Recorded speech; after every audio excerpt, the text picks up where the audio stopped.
The following announcement has been paid for by the Wrestling Epicenter. Hey guys. Hello, ladies. Remember me? Let me talk to you, dummies. It's now time It's Vader time. TikTok. It's showtime! for the longest running wrestling talk show in history. We are huge. It's gonna be cool. You're where it's at. You're smart like me. Tune in each and every week. You better keep listening, or I'll come out of your computer And turn it on for you. or else I'm gonna kick your stinking teeth in. We've been known by a few names. The needs of the many far outweigh the needs of the few. The Interactive Interview, Interactive interview. Oh, yeah. Interactive interview. The interactive interview. Interactive interview. The interactive interview. The Blaze, Blaze 1260 AM. The Blaze. The Blaze. Blaze. The Blaze Rock. Interactive Wrestling Radio, Interactive Wrestling Radio. Interactive Wrestling Radio. Interactive radio. Interactive Radio. Testify. Interactive Wrestling Radio. and a lot of other names.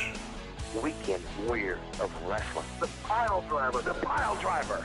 3-count wrestling. The Hour Slam.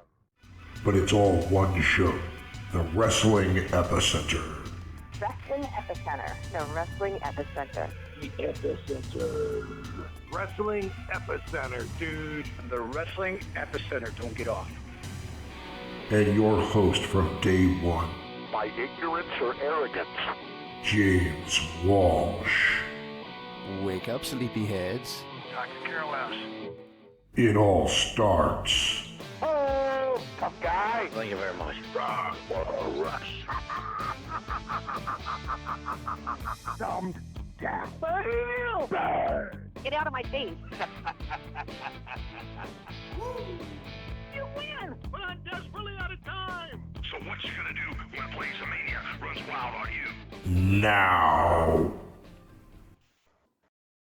Hey, this is Jimmy Jacobs, and I'm in love with Lacey. I'm also in love with the Weekend Warriors of Wrestling. The Weekend Warriors of Wrestling, I am Patrick Kelly, and I'm with my co-host Chad Perry, and we're being joined by a very special guest, Jimmy Jacobs. Jimmy, how you doing today? Very special. You guys make us sound retired. Jeez, that guy. That's cool. Great. Chad, you want to ask the first question? Okay, first off, we know you're on your way to a show. Which show are you heading to? And I'm heading to Iowa right now. Iowa. So it's party in Iowa, man. We're heading to Davenport, Iowa tonight, then Muscatine, Iowa tomorrow. oh, sounds fun. Oh, it is fun. It's definitely, it's Iowa, bro. I mean, there's a lot to do in Iowa. It's always a party there. So. Which promotion are you working for tonight? Scott County Wrestling. Okay. Have you worked here before? No, it's my first time there, but tomorrow we're in No Limit Wrestling, and I've worked there numerous times, so it's in Muscatine, Iowa. Muscatine's a party, let me tell you, and we're the kings of Muscatine, so that's cool. Have you gained a good reputation for working so heavily with ROH? I mean, yeah, man, it pays my bills, so, I mean, people bring me in as an ROH wrestler, so it definitely adds to credibility. Do you enjoy the CCW versus ROH feud that's been going on between the two promotions right now? I mean, I really haven't had my hands in it. You know, I'm not anywhere near involved with the feud at all. I think it's a fresh angle. I think you know, it's something new, and it's keeping things really interesting in Ring of Honor right now. And I like things Chris Hero, so. Okay. What was the idea for the name of the Contra Code, or the up down left right be a select start finisher? I like Contra. Yeah, 30 lives, man. Yeah. 30 free lives. Good name for my finisher, I guess. And it's up down on left right be a select start. So that's the deal, man. Very nice. Which is your favorite gun from that game? Well, in the first one, I think Spreader is clearly like the favorite. Oh, yeah. The laser works really well like on bosses, and it works really well on levels 2 and 4, so it does like really heavy damage. But on like the normal stage gameplay, it's hard because it doesn't shoot very fast. What the hell were those pink things supposed to be at the end of that game? I don't even remember. So, Like, were they like running squids or something? What were they? Oh, like those like spider things? Yeah. Yeah, I don't know, it's the spiders coming out of the alien fortress, apparently. Yeah. I don't know, but it's a vile reptile, and I have saved the universe on numerous occasions, and I do consider myself a hero for it. So, are you a big video game fan? Yeah, I like the older stuff, man. I like Nintendo and Super Nintendo. I don't have like a PS2 or an Xbox or PS3 or Xbox 360 or I don't know, what's the other big ones? I don't know. I don't have any of those. It's funny that you bring up old video games, because just yesterday I finished playing the original Legend of Zelda. I'm amazed at how well that game still holds up. Yeah, a lot of the games actually hold up really well, and it just proves that cool graphics don't make the game. I mean, Legend of Zelda, like all the Mario Brothers, still actually hold up. I mean, especially like Mario 3 and Mario 2, any of them really. I mean, I like the Contra games, Castlevania games. I actually play Nintendo frequently, so. That's cool. Chad, you got the next question? Okay, yeah. At the 2004 Ted Teddy Invitation Tournament, you worked a ladder match with Delirious. Any memories from that match? Any thoughts on it? Yeah. It was, it was fun. Working with Delirious is always a pleasure. I think he's a really good performer and hell of a character. I think he's probably my favorite wrestler right now. And so getting him at the time was good. And the ladder match was fun, despite me almost dying in it. If anybody's seen it. But yeah, I mean, it was a fun little match. Well, would you like to? A lot of the ROH guys have been showing up in TNA lately. Would you like to see your feud with Delirious end up on TNA someday? Of course, yeah. Yeah, because that sounds like some interesting television that would make the TNA product even more enjoyable, I think. I think, in general, Delirious is an interesting television, but I know there's interest from him at TNA, but I don't think they've worked anything out, so. And alrighty, well. You could do in TNA maybe your feud with Alex Shelley from 2003 and IWA 04 ROH. Good old Alex Shelley. Let's see, sure, I missed it, alright. Yeah, I mean, like, hey, I'd take anything, so I'd like to be on TV there working for them. How do you find yourself in the position though where a lot of the internet fans are big Ring of Honor fans, but they're not really?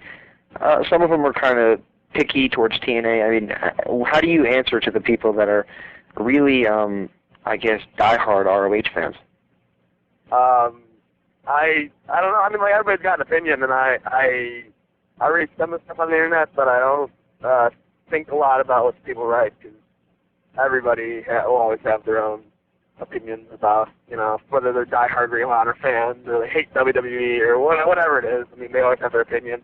Some people love me, some people hate me, and I mean, I like it. People like my work, but I really don't. We actually have a whole lot one way or the other in general, as long as I'm getting work.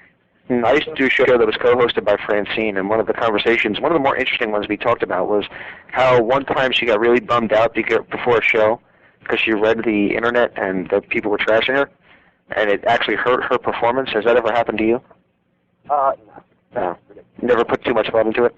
No, I mean, like, there are times or sometimes, like, when enough people say enough things, you kind of get a little, it can start to get on you. But generally speaking, I think I have enough positive reinforcement as well as negative criticisms to keep things. Okay. Do you think that the entertainment aspect of wrestling is an important part of the current product? Absolutely. I think that's what professional wrestling is. I mean, it's entertainment, it's characters, there's storyline. You happen to be athletes as well, but yeah. Back in 2004, I believe, or maybe it was 2005, Dan Moss and BJ Whitmer split up after Dan Moss was gone from ROH, and you were chosen to team with BJ. Whose decision was that? I'm not exactly sure. I was online one day, and the guy who runs Ring of Honor asked me if I could make their show like that week or something. It was extremely last minute, and I was like, yeah, I can be there, and I just showed up, and that was that. I really didn't have a lot of prior knowledge of what was going on. So. And then later in the year, you were teamed up with Lacey as your manager.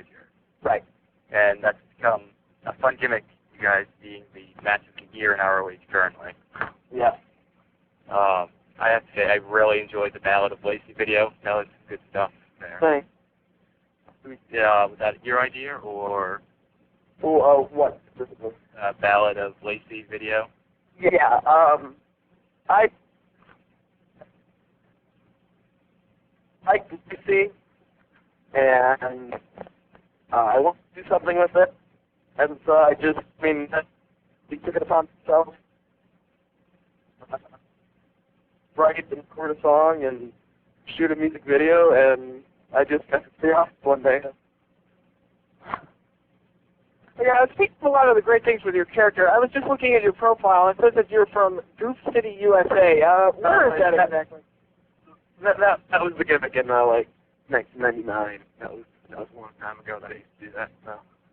Where did that come from? I don't know. That doesn't come up with me 16. So. Oh, okay.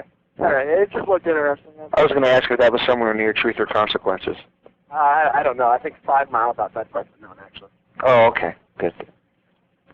You mentioned that was an older gimmick. I was looking at your website, and you had a lot of older gimmicks. Where did you come up with the Huss catchphrase? I didn't come up with it. Bruce Brody did. Oh, yeah. The fans seemed to really respond to that. So. Yeah, they did, and it was cool in 2003 and 2004 and stuff. But everything runs its course. Well, you've been working with a lot of main eventers lately. You just had a big match with both Christopher Daniels and Samoa Joe. What's it like working with huge stars like that? I've worked in locker rooms with them for almost a long time now, and I've wrestled. Nothing else. I've wrestled, bigger names than them and bigger stars, or whatever. I've worked with a lot of guys, so when you work with them, you want to perform at their level. There's no doubt about that. Anytime you're in with somebody of that caliber, selling height the game a little bit. How do you enjoy working with a guy the size of Samoa Joe? Obviously, he's able to do things that a lot of big guys can't do. Yeah, Joe's great. He's one of the best in the world today. I've worked with Joe, and he's been tagged 4 ways, 3 ways. I think we had a singles match a couple months ago, and yeah, I always really enjoy working with Joe. He's got a great mind. Are you at all surprised that he's basically a main eventer in TNA at this point? Mm-hmm. Are you surprised? Yeah. No, not at all.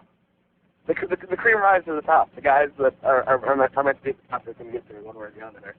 And, Samoa Joe's example, and, Chris Daniels been up there, AJ Styles, all those guys. The cream's going to rise to the top. Alex Shelley's going to rise to the top. He's going to move past, mid-card exhibition guy. He's going to come to the top. That's what happens. Excellent. You go ahead, Chad. Okay, the next ROH show that you're booked for, I believe, is the 6/17 show against B.J. Whitmer, and the winner of that match will get a ROH title shot. So I'm pretty excited about that match. Yeah, I think, I just recently saw the DVD of our match in Detroit, and I really don't remember any of the match because I was just kind of, I don't know if you saw it or heard about it, but he basically powerbombed me off the top rope to the outside, and it was really the worst bump I've ever taken in wrestling, and it's really one of the worst things I've ever seen in wrestling, and I don't remember any of the match, but seeing it on tape got me excited for the rematch, and hopefully, taking the outcome, I'd like a shot at the title, because I never had one before, so. Jeez. I actually just, I have that sitting on my shelf. I've yet to watch it yet. And now you've made me want to watch this because that sounds like one hell of a sick bump. It's pretty ridiculous. He was actually going to powerbomb me off the top rope to back in the ring, but his foot slipped, and he just ended up powerbombing me basically off the top rope to the outside. We both went crashing, from the top rope to the concrete floor. Did that require a trip to the emergency room? He went to the hospital. I was well enough to, I had a concussion, and I don't remember any of the match, but I was well enough to, go about my way. Oh, wow. Now, are the guys today actually trained to deal with situations like that? Because that must be scary as hell when, sorry? Well, that must be scary as hell when something like that goes wrong and you're there on the fly trying to make everything work. Yeah, I mean, it was scary, I know, for left there? Left, I know, for the locker room. Cause, I mean, the fall, if you see it, is extremely awful looking. I mean, it really looks like we're both seriously hurt more than we are. I mean, thank God I was able to walk out of there. He was able to sort of walk out of there. And, but yeah, I mean, things happen in wrestling. It's scary. Okay, next question I had for you is, you're one of the quote-unquote smaller wrestlers in the scene today. Do you think your smaller size hinders you in any way? Absolutely. Oh, yeah. Definitely. To be my size and to get a WWE contract is extremely hard. I mean, you really have to show that you're going to contribute to the company and, you're valuable and are worthwhile. I mean, there's a handful of guys that are about my size, Jamie Noble and Spanky and Nunzio. But, I mean, that's few and far between compared to your, Chris Masters and whoever else they have, under OVW contract and all those guys. So it's definitely hard. I mean, even TNA, I mean, it's even Japan. I mean, I have to be, and I'm not the most athletic small guy out there. I can't do moonsaults and I can't do shooting star presses and those kind of things. So definitely, I mean, at my size, I have to bring something to the table. I mean, something, different as opposed to if I was 6'8" and 230 pounds. We'll just hand over contracts if you're that size. Is it inspiring to see somebody like Rey Mysterio win the World Heavyweight title? I think that's a one-time, one-case scenario. Not to say it's impossible to happen again, but the likeliness of somebody that size ever holding a WWE World title again is extremely low. Chad, you take the next question? Yep. Of course, last year won the IWA MS title, and then at an AAW show in November, you threw the title in the trash and badmouthed the promotion. Am I correct? And what? And you badmouthed the IWA promotion. Am I correct with that? Yeah, more or less. That's all right. Okay, was that a shoot or was it a work? No, that really happened. Okay, so you weren't happy with Ian canceling the shows, or? Right. I mean, it was just a matter of it was the end of the month. It was like right around November. I had rent to pay, and the rent wasn't going to get paid with me sitting at home with 4 shows canceled. I mean, it's just, well, what am I supposed to do? I'm stuck there with no money and my dick in my hand. What's the guy going to do to get money? So I took what I could, made what I could with it, and probably wasn't the best business move, but it was a move of survival. And once you're doing this as you're living, once you have to pay your bills with this, once you have to buy your groceries with this money, the game changes. And sometimes loyalty can go out the window when you have to pay rent on time. What do you think the belt is worth? How much is the belt worth? Yes. Oh, like monetarily, probably not worth much. Pretty old belt, and now they destroyed the belt at one of the shows. So I don't even think they have a physical belt anymore. So, there? Left there? This is kind of a dumb question, but I'm just curious. How heavy are those championship belts? It depends, but like the nicer ones are actually pretty heavy. Well, like I've seen guys get busted open, legit with like the nice titles. Okay, because I've been told they're heavier than they look.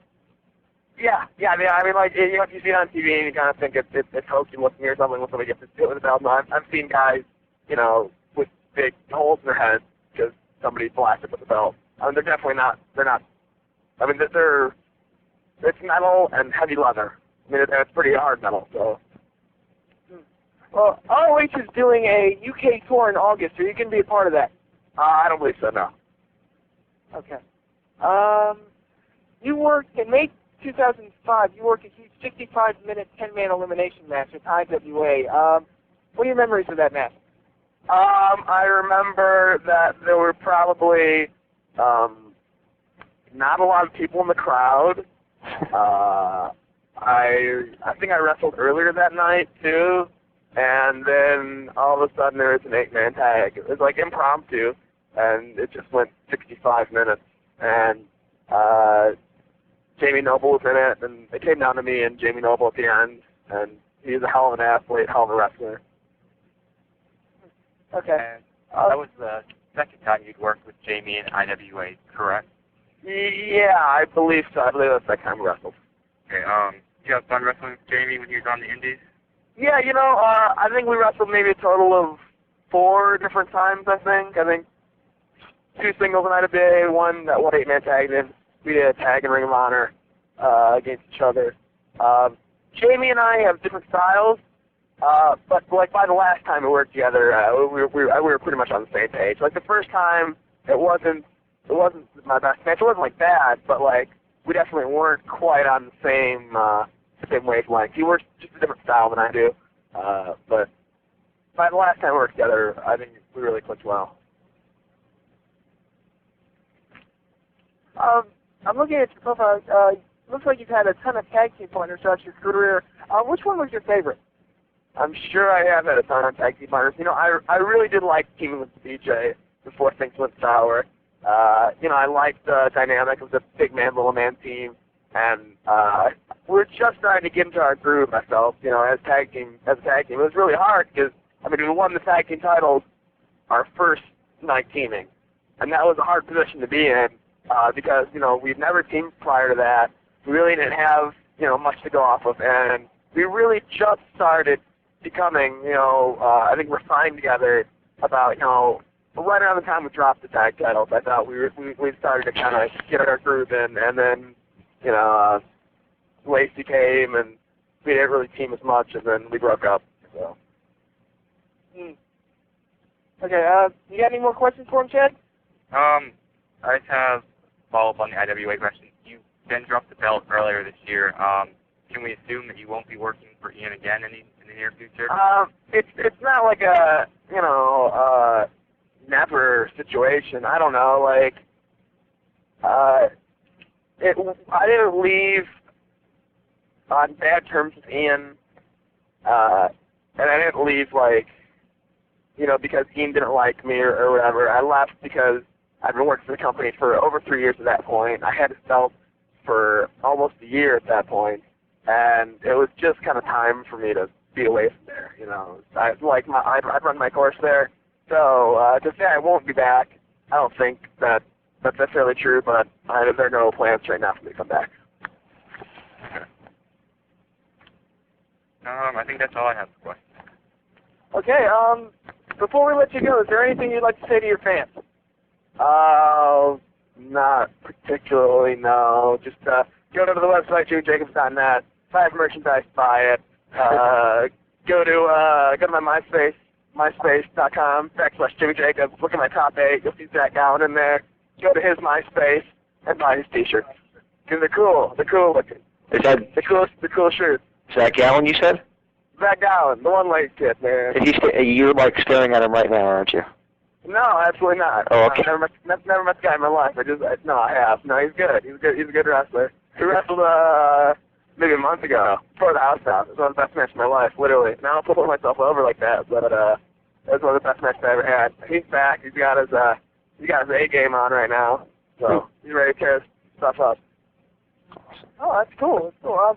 How is he? Again, I haven't heard from him in a long time. Yeah, he wasn't wrestling a whole ton after after he got released from WWE, but he's got his A game on now. His head's on. He's in the gym. He's working hard. He's tearing it up. His matches have been really good, and he's not just a sideshow act. He's not just a novelty that WWE portrayed him at the time. He can tear it up actually, and so I think pretty soon you'll see him back on TV. Oh, that's pretty good. That's good to hear. Yep. All right, well, we can't thank you enough for coming on the show for us. If you have anything that you want to promote, feel free to give us a call. We'd be more than happy to do it for you. Cool, man. Thanks, guys. Yeah. No problem. One last thing before we let you go. You do a show ID for us, basically saying this is Jimmy Jacobs and you're listening to the Weekend Warriors of Wrestling? Jimmy Jacobs is listening to the Weekend Warriors of Wrestling, is it? Mm-hmm. All right, gotcha. Okay. Hey, this is Jimmy Jacobs, and I'm in love with Lacey. I'm also in love with the Weekend Warriors of Wrestling. All right, thank you very much, sir. Does that work? Yeah, that's Great. perfect.